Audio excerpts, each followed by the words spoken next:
नमस्कार, times of Swaraj में आप सबों का स्वागत है और मैं हूं संतोष सिंह। और आज हम टाइम्स ऑफ स्वराज में बात कर रहे हैं लालू परिवार की मुश्किलें लगातार बढ़ती जा रही है। जी हां, आईआरसीटी घोटाले मामले में आज दिल्ली के सीबीआई कोर्ट में सुनवाई हुई है।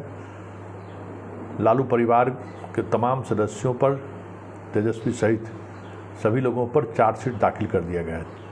तेजस्वी पर तो पहले ही दाखिल कर दिया गया था।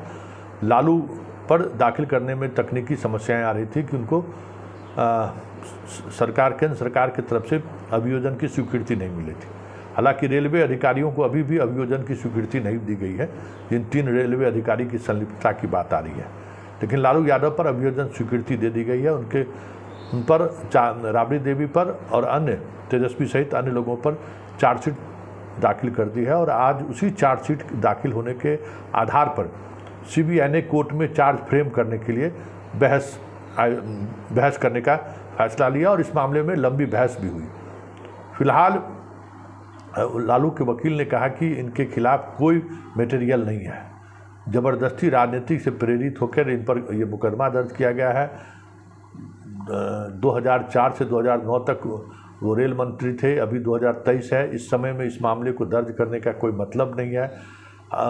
रेल मंत्री के स्तर पर कोई कार्रवाई नहीं हुई है और रेल मंत्री को इस तरीके का आईआरसीटी के मामले में अभियुक्त बनाया गया है जिसका रोल रेल मंत्रालय में या रेल मंत्री का कोई डायरेक्ट कोई सहभागिता नहीं है। हालांकि सीबीआई ने कहा कि लालू यादव ने होटल आवंटन के मामले में फेवर करने के लिए नियमावली में संशोधन किए और उसी आधार पर लालू यादव को एक्यूज बनाया गया है। साथ ही लालू यादव दिन 2 होटल पुरी और रांची में जो होटल आईआरसीटी का होटल लीज पर दिए, उसके बदले उसी कंपनी से वो अपने लारा कंपनी में जो उनके बेटे और पत्नी की कंपनी है उसमें उसी के कंपनी में पैसा भी लिए। उसके पटना में उन्होंने ज़मीन भी लिया, जिससे ये साबित होता है कि उस आईआरसीटी होटल के आवंटन मामले में लालू ने मोटी कमाई की है। इस आधार पर इन पर चार्ज फ्रेम होनी चाहिए।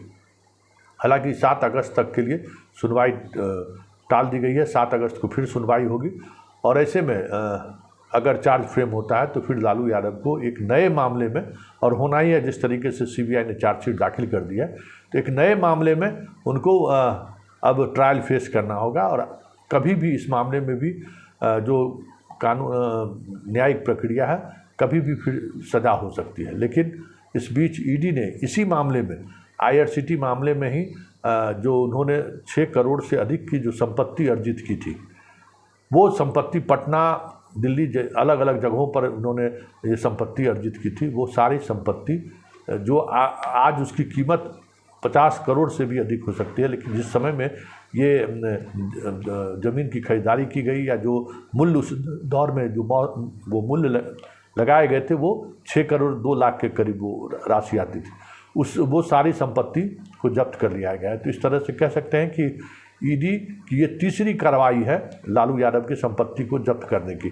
सोगना मोड़ के पास मॉल बन रहा था, वो संपत्ति पहले से ही ईडी अटैच कर चुकी है। इसके अलावा दिल्ली में जो फार्म हाउस है, दिल्ली में जो आवास है, वो सारी चीज़ें अब ईडी ने उसको अटैच कर लिया है। मतलब लालू परिवार के अपने नाम से, बेटे के नाम से, बेटी के नाम से जितनी संपत्ति उनके पास थी, कंपनी के नाम से जो भी संपत्ति अर्जित उन्होंने की थी, लगभग अब सारी संपत्ति ईडी ने जब्त कर लिया है। और जिस तरीके से ईडी की कार्रवाई चल रही है, आगे आने वाले समय में ज़मीन के बदले जो नौकरी देने का मामला है, उस मामले में भी ईडी की कार्रवाई चल रही है। और उसके आधार पर जो ज़मीन अलग अलग जगहों पर, फुलवारी शरीफ में भी गौशाला वाला ज़मीन है, कई तरह के ज़मीन के बारे में चर्चा होती है, वो सारी ज़मीन भी ईडी अटैच कर ली तो कोई बड़ी बात नहीं हो, क्योंकि ईडी की कार्रवाई काफ़ी तेज़ी से चल रही है।